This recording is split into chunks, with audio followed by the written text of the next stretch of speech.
먼 미국 땅에서 자식들을 잘 키워내고 열심히 사신 여러분들 정말 장하십니다. 안녕하세요. 전원주입니다. 전쟁도 가난도 겪은 우리 세대는 참 눈물겨운 세월을 살았죠. 아메리칸 드림을 이루기까지 여러분들의 세월이야 어떠셨겠습니까? 건강 관련 프로그램에 출연하면서 요즘 제가 깨달은 건요, 양 한 방을 잘 결합하는 게 최고의 건강 관리라는 겁니다. 클레버 케어, 메디케어 어드밴티지 플랜 아세요? 양방과 한방의 좋은 혜택들을 쏙쏙 뽑아서 제공해주는 똘똘한 플랜이더군요. 우리 한인의 건강 문화도 이해하고 실력 있는 한국 의사와 전문의를 척척 연결해 준다니 얼마나 똘똘합니까? 이제 우리도 똘똘한 클레버 케어 플랜으로 150까지만 사십시다.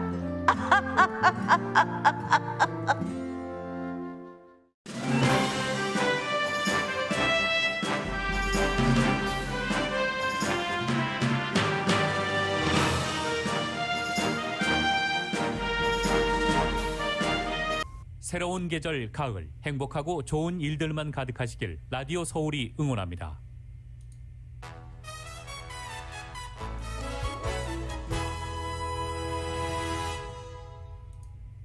강혜신의 오늘의 미국.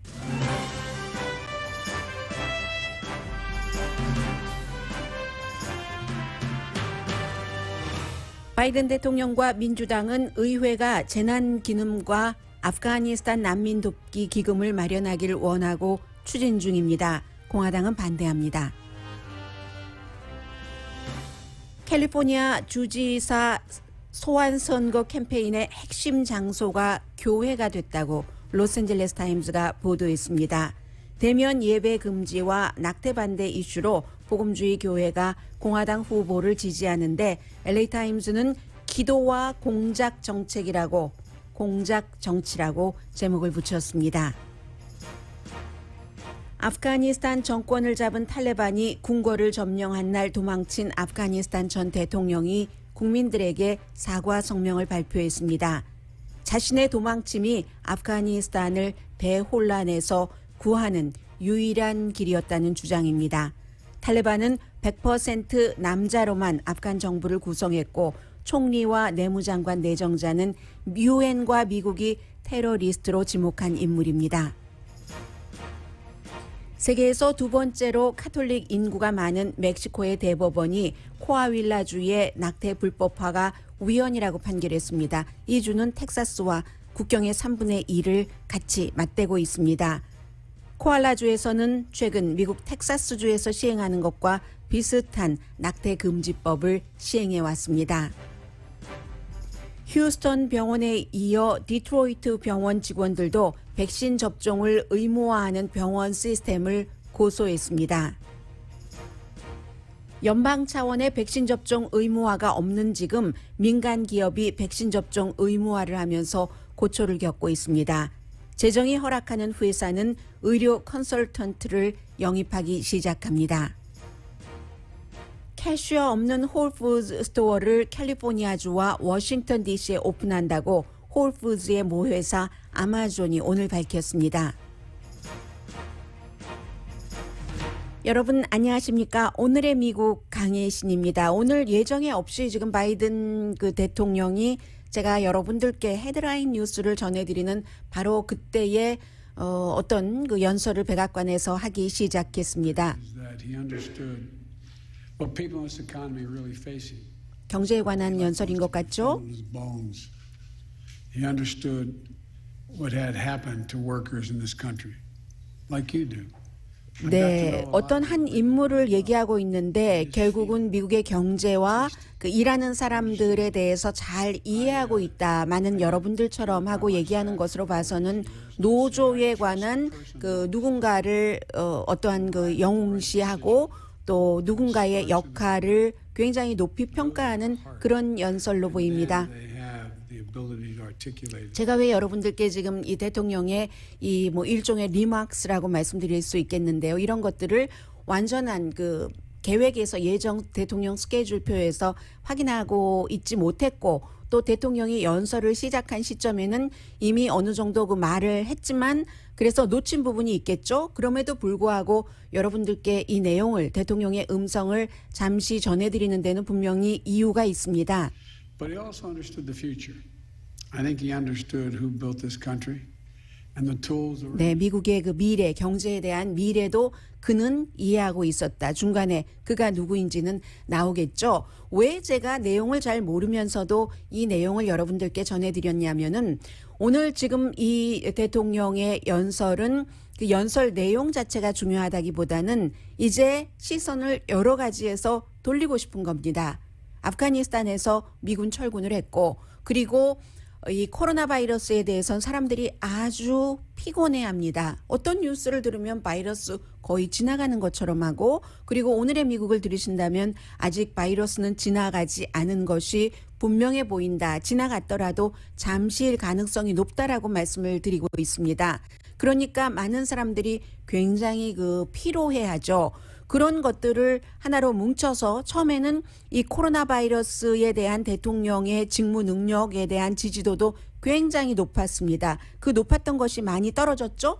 델타 변이 바이러스의 나쁜 부분에 있어서의 활약 이후에 그리고 아프가니스탄 철군도 대통령이 기획했었던 것처럼 매끄럽게 되지 않았고 그러나 일단 마무리했고 델타 변이에 대해서는 더 이상 어떻게 할 수가 없는 상황이고 하니까 시선을 경제나 다른 곳 지금 미국 사람들이 일상생활에서 접하고 있는 그런 부분으로 돌리고 싶어하는 그러한 대통령의 마음을 보여주는 연설입니다.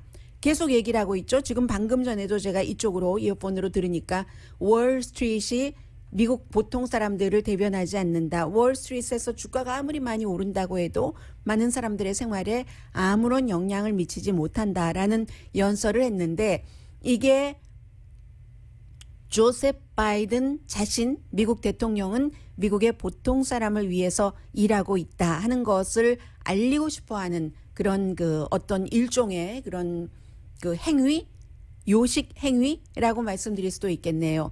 목요일인 내일은 이 델타 변이 바이러스에 대해서 정부가 앞으로 어떻게 대처할 것인가 거기에 대한 뭐 6가지 정도 방안을 국민 그 연설을 통해서 발표를 할 예정이라고 합니다.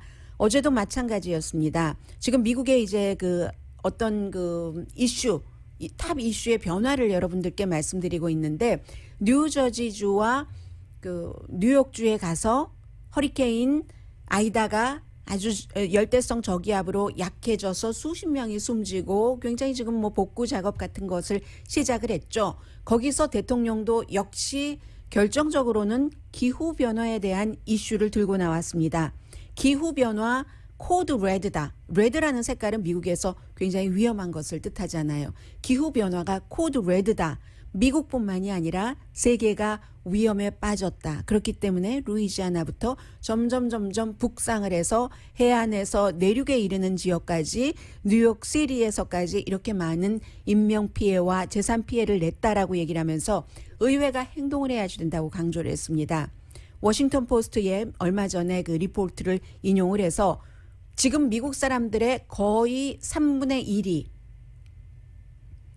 날씨 관련 재난 지역에서 지난 3개월 동안 살아왔다는 겁니다.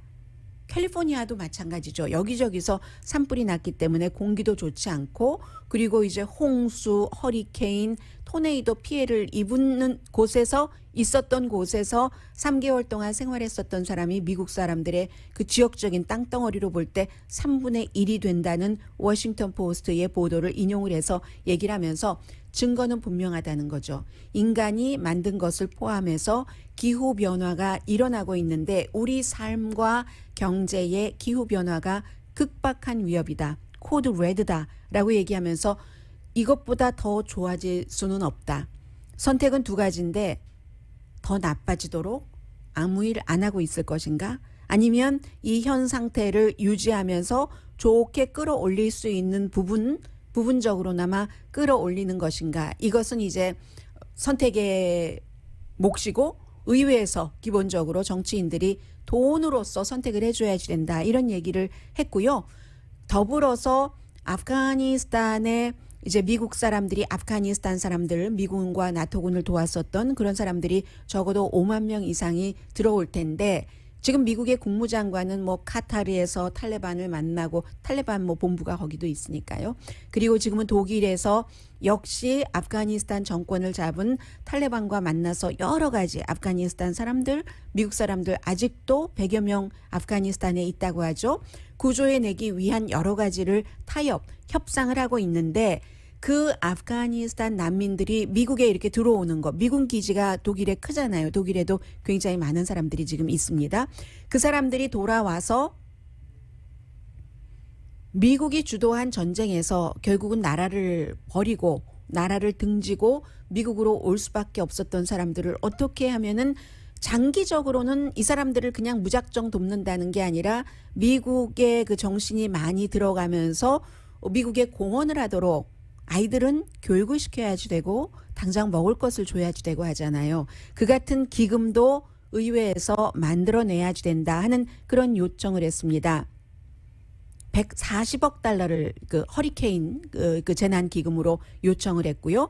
그 100억 달러는 아이다 단독으로 이렇게 하고 그리고는 이제 보건복지부에도 뭐 64억 달러를 아프가니스탄 사람들 약 뭐 5만 명에서 6만 명 되는 아프가니스탄 사람들을 돕기 위해서 집도 지어야지 되고 하잖아요. 그래서 그런 돈을 64억 달러를 책정을 해달라라고 요청을 했습니다. 공화당은 대체적으로 어떤 형태로든 이런 것을 하겠다는 입장이지만 아니 민주당이요. 민주당이 하겠다는 입장이지만 공화당은 그렇지 않습니다. 그래서 이제 이 문제를 어떻게 해결을 하느냐 이게 지금 대통령에게는 굉장히 중요하고요. 공화당으로선 만약에 이 두 가지에 다 반대를 하면은 어떤 그 정치적으로 좀 타격을 받을 수도 있다는 겁니다. 재난구조 사업에도 전혀 협조를 하지 않고 바이든 대통령이 워싱턴 포스트를 인용을 해서 말한 것처럼 미국 사람들이 3분의 1이 어떤 형태로든 산불이나 홍수, 허리케인의 피해를 받는데 직접적으로 내가 다치지 않고 우리 집이 망가지지 않았어도 지역사회의 소비가 줄었다든가 여러 가지가 있잖아요. 그런데 공화당이 도와주지 않아 하면은 이게 이제 공화당에도 마이너스가 될 수 있고 아프가니스탄 난민들도 뭐 처음에는 군에서 생활을 하겠죠. 군대에서 미군 부대에서 그러다가 이 커뮤니티로 나오고 할 때 특정하게 지금까지 그 아프가니스탄 사람들이 많이 살고 있는 지역 쪽으로 가겠죠. 아무래도 그쪽에 전혀 지원이 없으면 그쪽 주민들이 좋아하겠습니까? 그래서 지금 어려움이 있다. 그런 모든 것들을 지금 바이든 대통령은 미국의 또 이제 그 지금은 이런 얘기를 하고 있는데요. 필수 업종에서 팬데믹 시대에 일을 했었던 그런 사람들을 도와야지 된다. 그런 사람들이 안정하게 그 일자리로 돌아갈 수 있도록 이 같은 연설을 하고 있는데 이렇게 지금 현실에 맞는 이쪽으로 지금 바이든 대통령이 사람들의 그 포커스를 잡아오도록 노력을 하는 그 같은 그 연설입니다. 지금은 노조가 이길 때 미국도 이긴다. 이거 아주 민주당의 전형적인 것이죠. 민주당이 때로는 또 지난번에 트럼프 전 대통령 당선되고 할 때는 러스트벨트에 있던 뭐 노조원들이 트럼프 전 대통령에게 뭐 광부들 이런 분들이 투표를 많이 했었는데 다시 바이든 대통령이 힐러리 클린턴이 져버렸었던 그 같은 노조표를 가지고 오면서 대통령이 됐죠. 당연히 노조가 살아야 나라가 산업이 산다, 경제가 산다. 지금 이 같은 연설을 하고 있고요. 그리고는 이제 현재는 그 카멜라 해리스 캘리포니아주가 지역구인 연방 상원의원이었었죠. 이 북가주에 오늘 이제 다음 주 화요일에 게빈 뉴섬 민주당 그 주지사 사실은 등록되지도 않았어요. 민주당으로 게빈 뉴섬은 이 주지사 소환 선거에 소환하지 말아라 하는 것을 캠페인하기 위해서 이제 도착을 해서 지금 활동을 하고 있는데 바이든 대통령도 다음 주에 뭐 월요일쯤 올 겁니다. 주말에 오겠죠. 그래서 이제 도울 것 같고 오늘 아침 로스앤젤레스 타임즈에 실린 아주 긴 내용의 기도와 정치 공작 이런 그 표현의 기사를 여러분들께 좀 소개를 해드리려고 합니다. Player and 그 Politicking 이라는 그런 그 큰 제목이 붙었는데 교회가 캘리포니아 주지사 소환 선거의 캠페인 센터가 됐다 하는 내용입니다. 그래서 뭐 나성 영락교회도 잠깐 나오는데 교회가 센터가 됐다 하는 것은 트럼프 전 대통령 캠페인 시기부터 지금까지 특히 복음주의 교회들이 공화당을 한두 가지 이슈로 굉장히 많이 지지하고 그리고 이제 그 같은 교회의 그 담임 목사들은 조금 진보적이거나 하는 그런 그 교회보다는 굉장히 아주 노골적이거든요. 그런 것들을 보도하면서 세금 관련 이런 등등에서 전하고 있는데 일요일에 보니까 라클린이라는 곳 세크라멘토에서 22마일 떨어진 곳인데 이곳이 인구가 한 6만 명이 됩니다. 라클린이라는 곳에 있는 운명적인 데스티니 크리스찬 철치라는 곳에서 목사가 그렉 페링턴이라는 목사인데 이분이 지금 공화당의 그 레리 엘더 후보 출마 선언을 한 지는 얼마 되지 않지만 만약에 게빈 뉴섬이 소환되고 공화당 임시 주지사가 나온다면은 레리 엘더가 되겠죠. 그럴 가능성이 로스앤젤레스 타임즈를 포함해서 전문 매체들은 별로 없어 보이는 것으로 보도는 하고 있습니다만 그러나 선거는 치러봐야지 합니다. 해서 이 목사가 자신의 그 교회에서 초대를 했죠. 그 레리 엘더를 초대를 해서 아니 저는 이것도 놀라웠어요. 인구가 6만 명도 안 되거든요. 5만 몇천 명 정도 되는데 그런데 교회에 참석하는 교인이 이 교회 한 교회에 5천 명 그리고 5천 명뿐만이 아니라 2만 5천 명이 온라인으로 또 봤다고 하니까 얼마나 그 지역은 이 교회의 활동이 특히 이 복음주의 교회의 활동이 활발한 것인가 하는 것을 느꼈는데요.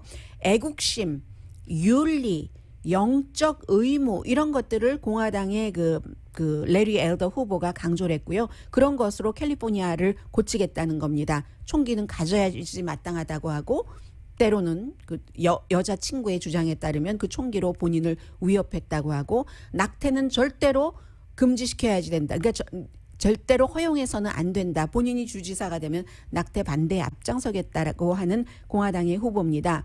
그리고 이 교회뿐만이 아니라 코스타메사에 있는 세인트 존 바프티스트 캐톨릭 철치에도 갔고 샌디에고에 있는 어웨이큰 철치에도 가서 이제 그 얘기를 했다는 겁니다. 이 교회의 목사는요. 이 샌디에고에 있는 어웨이큰 철치 패스터인 그 목사는 그 아예 대놓고 게빈 뉴섬을 쫓아내야지 된다. 이렇게 말하면 사실은 안 되는 거죠.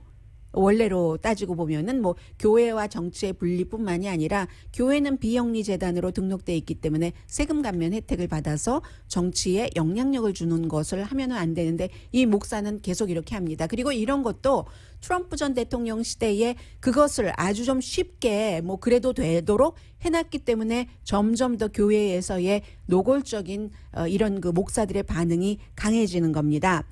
그리고는 말씀드린 것처럼 이 그 라클린이라는 곳의 데스티니 크리스찬 철치에서 400마일 이상 떨어진 남쪽의 나성 영락교회에서는 똑같은 지난 주말을 얘기를 하죠. 게빈 뉴섬 주지사가 와서 이런 얘기를 했다는 거죠. 성경은 우리에게 하나라는 걸 가르친다. 한쪽이 고통받을 때 우리 모두는 고통받는다. 상호관계의 개념, 우리는 하나. 뭐 이런 5분 정도 고통을 함께 이겨내자 하는 것이었는데 앞서 데스티니 크리스찬 철치에서는 교회 목사와 공화당의 후보가 30분 동안 질의응답을 하면서 마치 목사가 인터뷰를 하는 거예요. 인터뷰하는 내용 가운데서는 만일 당신이 지난번에 그 코로나 바이러스 사태 때 한참 문을 닫아야지 될 가게들, 교회의 대면 예배라든가 가게 문 닫고 이런 시기가 있으면 당신은 문을 닫도록 명령했겠습니까? 하면은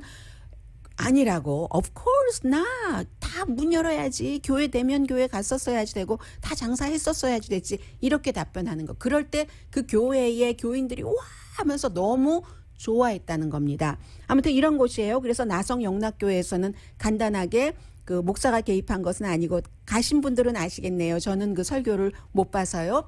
이 5분 게빈 뉴섬 주지사가 연설을 했다는 거고 캘리포니아 교회가 이렇게 게빈 뉴섬을 소환하자 하고 그 센터가 캠페인 센터가 된 이유가 단순하다는 겁니다.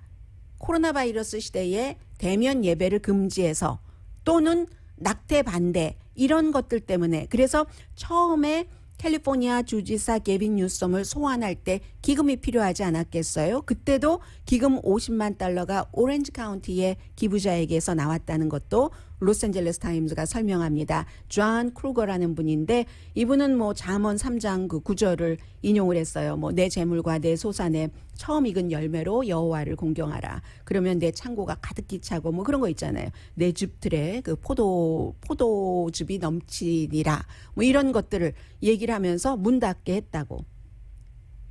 그런 얘기. 그리고 또 다른 그 후보도 캘리포니아 주 하원 의원 앞서 그 데스티니 크리스찬 처치가 지역구인 그 케빈 킬리라는 별로 당선 가능성 없죠. 거의 없죠. 이분도 교회에 가서 정부가 과대 개입한다. 자유를 우리에게 뺏고 있어. 뭐 자유야 자유 예배할 자유 뭐 이런 정치권이 그런데 개입하면 안 돼라고 얘기를 교회에서 교회는 정치에 개입해도 되고 정치는 교회에 개입하면 안 되고 어쨌든 이런 그 모순되는 서로 모순되는 주장들을 하고 있는 거죠. 로스앤젤레스 타임즈는 2월 달에 연방 대법원이 캘리포니아 주 정부가 실내 예배를 금지하지 못한다. 팬데믹 기간 중 이 같은 판결을 내렸다는 것을 지적을 합니다. 그런데 앞서 말씀드린 그 데스티니 교회 같은 경우는요. 이 대면 예배 금지했을 때도 대면 예배를 했었던 그런 그 교회입니다. 그래서 공화당의 많은 후보들이 교회뿐만이 아니라 뭐 유대인들 가는 시나고그라든가 이런 데도 많이 방문을 하면서 완전히 종교적인 어떤 센터를 캠페인 장소로 활용을 하고 있는데 그렇다고 모든 종교 플레이스가 다 이 정치인들을 환영하는 것은 아니라고도 설명합니다. 샌디에고 전 시장이었었던 사람도 지금 공화당 후보잖아요. 케빈 팔코노가 지난달에 크라이스트 포스트 코비나 철치에 갈 예정이었는데 1시간 반 전에 우리 교회에서 정치 이벤트는 할 수 없다 해서 교회 뭐 도서관 앞에서 뭐 연설을 했다고 하죠.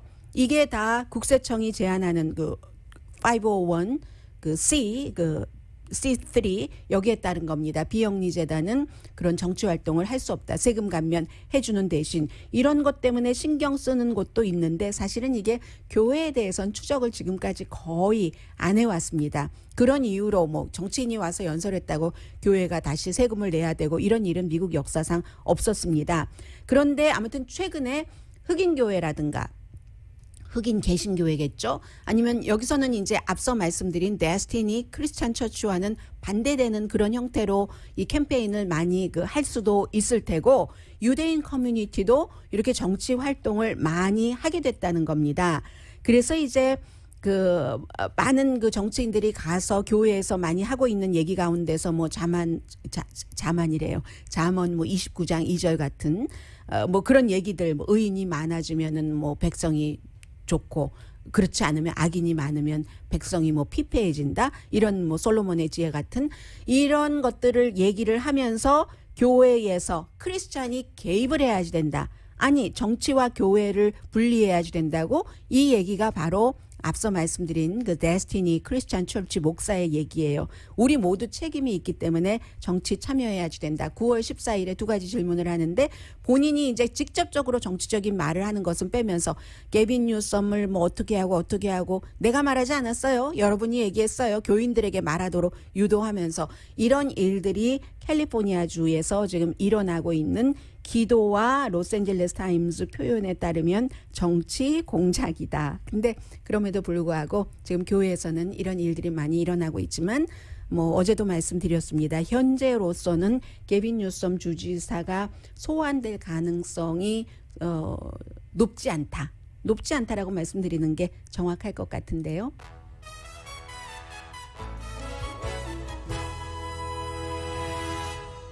오늘의 미국은 전문가가 추천하는 이민법, 가정법 전문 제인정 종합법률사무소, 미주류 언론과 유명 인사들을 감동시킨 미주 판매 1위 카후나 마사지 체어, 한인 기업의 자랑 카후나 마사지 체어, 코지다운 갤럭시 거위털 이불은 잠이 솔솔 오게 하는 기능성 거위털 이불, 거위털 이불 전문회사 코지다운, 친절하고 자세한 상담으로 절개를 최소화하는 복강경 수술 전문 장지아 외과, 매일 아침 재래식으로 직접 만드는 검정콩 생순두부, 수라원 순두부, 차원이 다른 샴푸형 흰머리 염색약 수화연을 핫세일 중인 한국 홈쇼핑 공동후원입니다. 잠시 뒤에 미국과 세계가 이렇게 오버랩되는 그런 부분 전해드립니다.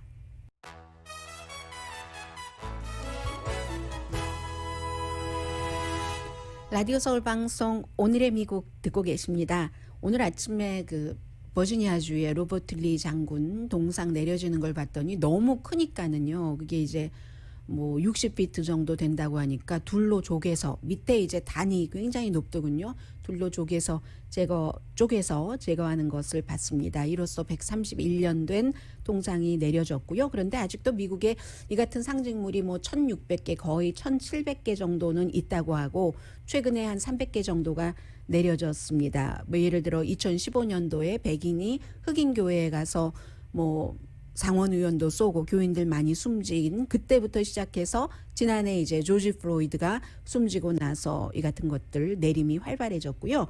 그리고 제가 멕시코의 대법원 판결과 텍사스주를 조금 비교를 해드리겠습니다. 이게 뭐 멕시코 저쪽 남부였다면 제가 말씀 안 드렸을 것 같은데 코아왈라주니까 이제 멕시코에서 가장 그 북쪽이고 미국의 텍사스주와 3분의 2 정도 이쪽에 이제 휴스턴이 있고 샌앤토니오 있고 동쪽부터 시작해서 이렇게 오는데 샌앤토니오도 지나가서 그 텍사스와 그 남쪽 그 국경의 한 거의 그 3분의 2 정도를 텍사스주의 3분의 1의 서쪽 정도만 이제 다른 멕시코주와 연결이 돼 있고 그렇게 딱 붙어 있는 곳입니다.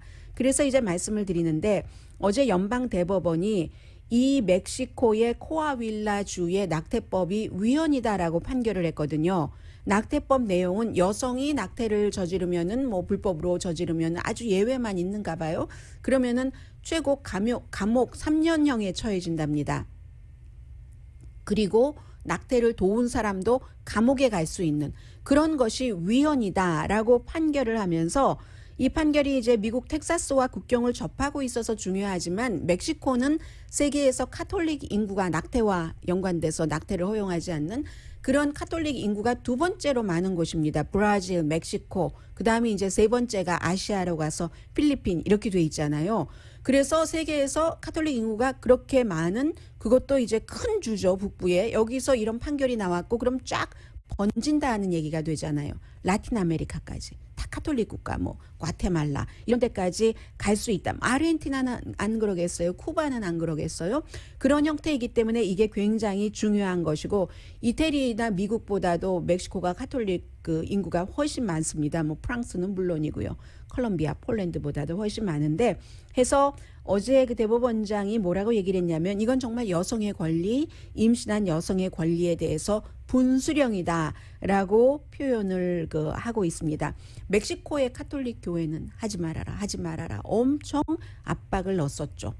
그런데 이제 이런 판결이 나왔고요. 그에 비해서 뭐 미국의 텍사스주는 시계를 거꾸로 돌려놓는 미국에서는 텍사스주가 시작을 해서 플로리다주도 우리도 따라가겠어. 뭐 사우스캐롤라이나도 우리도 텍사스주의 낙태법을 따라가겠어 하는 이런 형태로 가고 있고 라틴 아메리카는 꽉 카톨릭 국가인데도 불구하고 그 눌렀었던 이런 것들을 반대로 풀어주는 이게 어떻게 역행하는 건지는 그 결과가 어떻게 나올지는 그래서 오래 살아야 될 것 같아요. 다 지켜보고 싶으니까.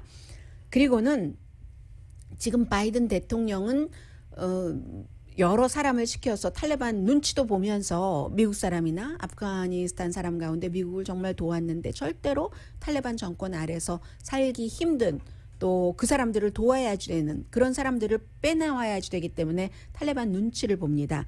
그런데요. 그러면서도 이제 미국 내부에서는 어떻게 빠져나온 사람들을 도와주나 하는데 지금 탈레반 정권이 3주일 카불을 점령하고 나서 임시 정부를 수립한 걸 발표를 했는데 그 이름을 제가 일일이 말씀드릴 필요도 없을 것 같고요. 여자가 한 명도 없습니다. 뭐 여자를 잘 한다고 정부에서 일하라 이렇게 얘기해 놓고는 여자는 단 한 명도 없고요. 3페이지짜리 성명서를 발표했는데 거기에도 온통 여자 얘기는 없습니다. 교육의 기회를 뭐 넓힌다 이렇게 얘기하면서 남자 뭐 이런 식. 특히 미국과 세계에서 보고 있는 것은 총리 내정자는 유엔에서 테러리스트로 지목한 인물. 물론 이 사람이 뭐 미군 철군할 때 그 철군 시안 같은 것을 미국과 협상을 한 사람입니다.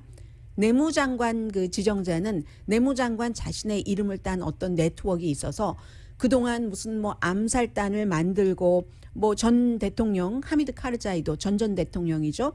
암살 시도도 했었던 그런 사람이거든요. 민간 계약자도 납치했었고 그런 사람들이고 그리고 거의 그 파슈툰 그룹 이 탈레반이 주도가 돼 있는 그런 인종. 탈레반도 사실은 여러 인종들을 딱 그 포함하지 않고는 성공하기 힘들다고 사람들이 보고 있는데 기본적으로 파슈툰 그룹이다라고 얘기를 하면서 임시정부라고 했습니다. 얼만큼이나 임시일지는 아직 모르고요.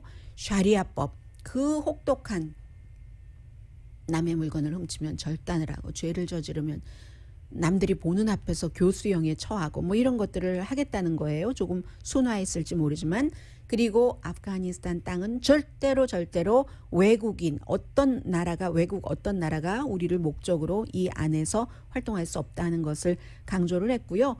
근데 이제 그럼에도 불구하고 아프가니스탄은 외국 정부 지원, 국제사회의 도움으로 살아갈 수 있는 국가이기 때문에 글쎄요, 외교도 해야지 되는 것은 분명한데 아무튼 그럴 겁니다. 그런데 이런 나라에서도 미국이 지난 20년 동안 뿌려놓았던 씨앗이 꽃이 어느 정도 뭐 새싹이 어느 정도 나오다가 또다시 동토가 될지는 모르겠습니다만은 어제 시위를 했다는 것 아니에요. 사람들이 뭐 300명, 500명 정도 그 중요하게 카불 거기서 시위를 하면서 탈레반 정권 물러나가라. 그래서 구류되고 매도 맞고 했고 그리고 그 가운데 많은 사람들은 판지시르 그 북쪽의 산맥에서 아직도 그 아버지가 뭐 예전 구소련 물러낼 때 거기서 저항을 했고 그 뒤에 탈레반이 정권을 잡고도 지금도 그때도 자치처럼 거기는 아프가니스탄 하면서 하고 있잖아요.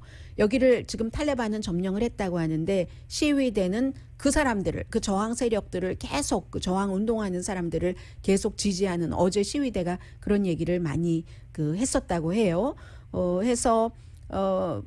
다른 그 탈레반과 적인 리더들이 도망갔죠. 탈레반이 정권을 잡기 그 직후로 해서. 그런데 어제 말씀드린 사람들이 시위에서 그쪽을 지지를 했었다는 그 판지시르의 그 아들 23살 된 그 지도자인 그 아들 같은 경우는 지금 아프가니스탄에 있는지 없는지는 모르지만 나중에 도모하자 하고 주변 나라로 갔을지도 모르죠. 탈출했을지도 모르죠. 그런데 이제 사람들이 그 사람과 그쪽을 지지를 하는 이유는 대통령도 도망가고 다들 도망가는데 거기서 우리는 탈레반은 안 된다고 저항을 하고 있으니까 지지를 하는 거고요. 원래 그 뭐 마스무르라든가요. 이름은 잊었어요. 그 지도자가 겨울까지 기다려 보려고 했다고 하잖아요. 버텨보려고. 왜냐하면 겨울이 되면 여기 입구가 하나인데 겨울이 되면은 꽁꽁 얼어버리기 때문에 탈레반도 거기까지 오지 못하니까 그러면 다시 협상을 해서 그 자치적인 그 탈레반이 아닌 아프가니스탄의 어떠한 것을 권력을 가지고 있다가 나중에 이를 도모한다 해보려고 했는데 너무 빨랐어요. 겨울이 되지 못해서 그쪽 입장으로 보면 그런 거고 그리고는 이제 마수드네요. 아버지 이름이 그 아메드 샤 마수드였으니까 그 아들 빙판이 올 때까지 버텨주길 바랬는데 안 됐었고요. 그리고는 이 아프가니스탄의 도망간 대통령이 국민들을 향해서 성명을 오늘 아침에 발표를 했습니다. 내가 도망쳐서 미안하다. 아슈라프 가니 지금 뭐 유나이티드 아랍 에미레이츠에 있다고 하잖아요. 도망쳐서 미안한데 내 인생에서 가장 어려운 결정이었고 나는 경비대장의 경고에 의해서 도망칠 수밖에 없었다. 그 사람은 도망쳤다고 하지 않았어요. 아프가니스탄을 빠져나왔다고 했지. 제가 도망쳤다고 말했습니다.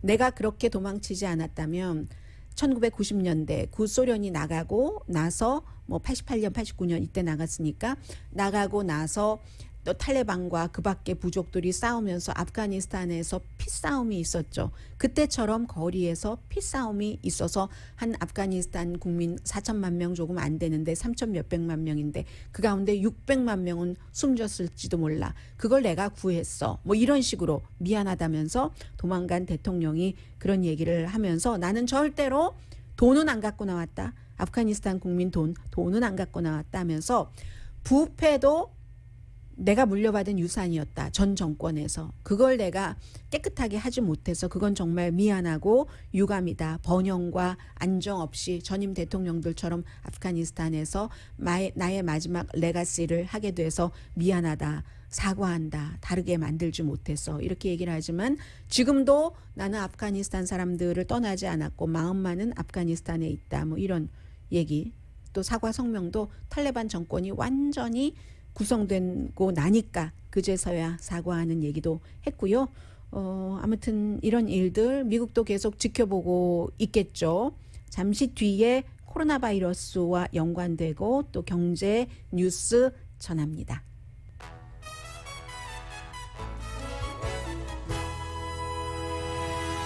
라디오 서울 방송 오늘의 미국 듣고 계십니다. 네, 오늘 아침에 그 뉴욕타임즈를 보니까요. 재무부가 발표를 했는데 1년에 미국의 탑 부자 1% 안에 들어가는 사람이 세금을 얼만큼이나 안 내냐면요. 1,630억 달러 매년 탑 1%에 들어가는 사람들이 안 낸답니다. 그럼 1,630억 달러가 어느 정도 되느냐 하면은 주택 도시 개발국의 1년 예산의 3배랍니다.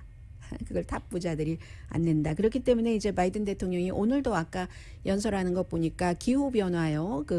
레드 경고한 그 기후 변화 이런 것들을 하는데 기간 산업이 빨리 통과돼서 거기서 블루 칼라 일자리를 만들어내고 이런 얘기를 쭉 그렇게 연결시켜서 바이든 대통령이 하고 있거든요. 이 같은 이런 사람들이 주식 시장에서 굉장히 많이 벌고 세금은 적게 내고 텍스갭이라고 얘기하죠. 보통 이제 사람들은 페이롤 그 체크를 받으니까 거기서 아주 자연스럽게 세금이 내지고 부자들은 투자해서 버는 돈이니까 세금률 자체가 굉장히 낮고 뭐 여러 가지 아주 그 유능한 변호사들을 고용을 해서 다 빠져나가고 이런 것들을 없애겠다. 텍스갭도 없애고 또 기간 산업으로 일자리 만들어내겠다는 그게 이제 새로운 행정부의 경제 정책이기도 하고요. 지금 코로나 바이러스는 4명 가운데 1명이 어린이이고 굉장히 뭐 이미 어떤 주에서는 중환자실이 없는 그런 것이 굉장히 많고 디트로이트 병원 포드 헬스 시스템 헨리 포드 유명한 병원이잖아요. 헨리 포드 헬스 시스템의 스텝 시음령이 이 헬스케어 시스템에서 의료 종사자이기 때문에 본인을 위해서도 환자를 위해서도 백신 접종 받아야지 된다. 의무화다 한 것에 대해서 고소했습니다. 헌법 14조 위반이라는 얘기입니다. 개인의 자율성과 신체에 대한 자율성을 침해했다는 거죠. 두 번째예요, 이번에. 지난번에도 역시 텍사스의 휴스턴 병원에서 고소를 했는데 그 법원 판결이 그 회사가 직원들에게 백신 접종을 의무화할 수 있다 하는 판결이 나왔고요. 이번에 어떻게 될지는 잘 모르겠어요. 그런데 이 고소하면서 지금까지 백신 접종 받았는데도 13,000명이 숨졌다. 3만 명 이상은 장애인이 됐다. 그럼 우리가 왜 백신 접종을 받아야지 돼? 이것도 틀린 얘기예요. 7월 21일 질병통제국이 업데이트를 해서 뭐 여러 가지 백신 접종 받은 사람의 사망률이 굉장히 낮고 2020년 12월부터 올해 7월 19일까지 6,207명 어떤 경우에서든 뭐 연관이 돼서 이렇다 하는데 여기는 뭐 2배 이상 부풀려서 얘기를 했고요. 어쨌든 그렇습니다. 이 병원 대변인은 백신이 가장 파워풀한 툴이다 하면서 no comment 금요일부터 시행하겠답니다. 그러니까 이게 연방 차원에서 백신을 미국 같은 자유주의 국가에서 의무화하지 못하기 때문에 굉장히 힘들어지는 거예요. 많은 직장들이 다른 직원들을 보호하려고 또 잘못하면 회사가 회사에서 감염됐다 하면서 고소당할 수 있잖아요. 그래서 백신 접종 의무화를 하는 회사가 더 많아집니다. 점점 날이 갈수록. 그런데 그런 모든 것들이 지역의 회사에 한정되지 전국적인 통일이 되지 않기 때문에, 그리고 전국적인 통일이 없으니까 연방정부의 데이터도 갖기가 힘들고 또 전문가도 아니고 회사가, 개개인의 그 회사가. 그래서 어떤 회사는 뭐 아예 집이나 다른 곳에서 일하도록 한다든가 하이브리드로 일을 시키는 거죠. 데이터가 충분하지 않으니까. 질병통제국도 돌파 감염 그 포괄적인 데이터 수집하는 것을 중단했거든요. 그래서 웰스파고처럼 좀 재정이 단단한 회사는 아예 의료 전문가를 고용을 해서 여러 가지 문제에 대처하는 그것만 맞도록 사람을 고용을 한다는 겁니다. 모든 회사가 그에 따른 법적인 것, 의료 관계, 그것을 그 맞게 사람을 고용할 수 있는 재정 능력은 되지 않잖아요. 그리고 데이터 부분에 대해서는 어떤 회사는 뭐 엠트랙 같은 데가 조지 워싱턴 대학과 연관을 해서 받는다던가 뭐 이런 것. 그래서 백신 의무화는 앞으로도 한동안 그 핫토픽이 될 것이 분명해 보입니다.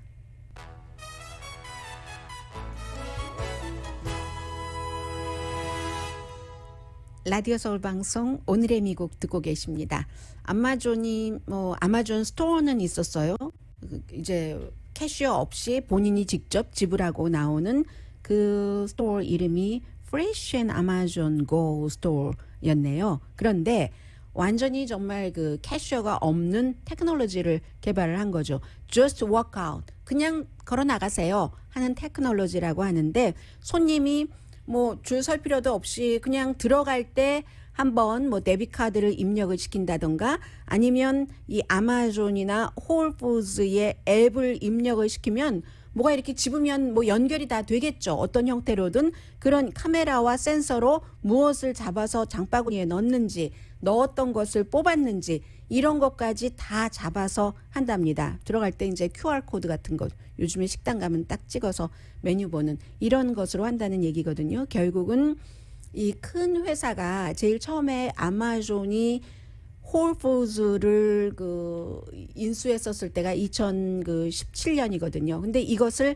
내년에 캘리포니아주와 워싱턴 DC부터 시행을 한다는 겁니다. 4년 만에 사람 없는, 그러니까 이득을 더 많이 내겠다는, 그게 이제 지금 아마존의 목표이고, 우리는 그런 자동화의 세상에 살고 있다는 것을 확인하게 되고요.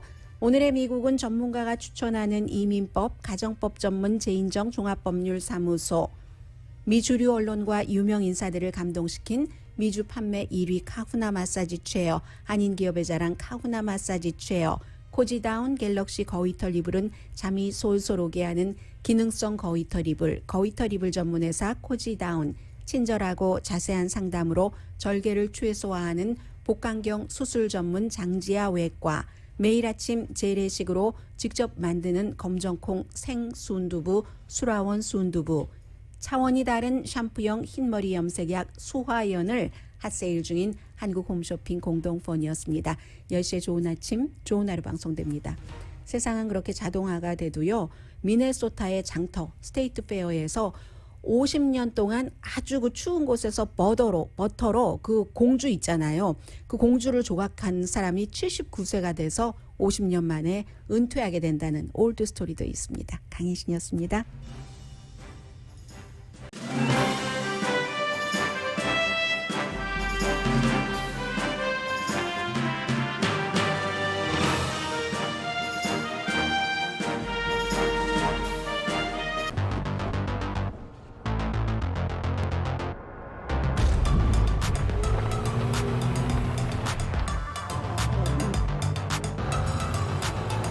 가득 실으세요.